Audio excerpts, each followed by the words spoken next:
On sait depuis longtemps que la diversité est à la fois un atout et un inconvénient pour les entreprises. C'est un atout parce qu'elle favorise l'innovation. C'est un inconvénient parce qu'elle crée des problèmes de coordination. Les entreprises doivent donc faire face à un dilemme. Si elles veulent être innovantes, elles ont intérêt à accroître la diversité. Si elles veulent être efficientes, elles ont plutôt intérêt à la réduire. Est-il possible pour une entreprise d'être à la fois efficiente et donc performante à court terme et innovante et donc performante à long terme? Pour le savoir, une équipe de chercheurs a commencé par évaluer l'impact de la diversité interpersonnelle, la mesure dans laquelle les employés d'une entreprise partagent ou non les mêmes croyances et valeurs, sur la performance.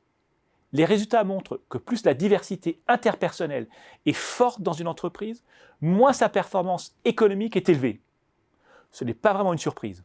On sait depuis longtemps que plus il y a de diversité dans une entreprise, plus elle doit faire face à des difficultés de coordination. Et plus sa performance baisse. Mais les chercheurs ne se sont pas arrêtés là. Outre la diversité interpersonnelle, ils sont intéressés à la diversité intrapersonnelle. Pour la mesurer, ils ont compté le nombre de croyances et de valeurs différentes portées par chaque employé. Plus les employés portent des croyances et des valeurs différentes, plus ils font preuve de diversité. Les résultats sont très instructifs. En effet, ils montrent que plus la diversité intrapersonnelle est élevée dans une entreprise, plus sa capacité d'innovation est élevée. Son cours de bourse est également plus élevé.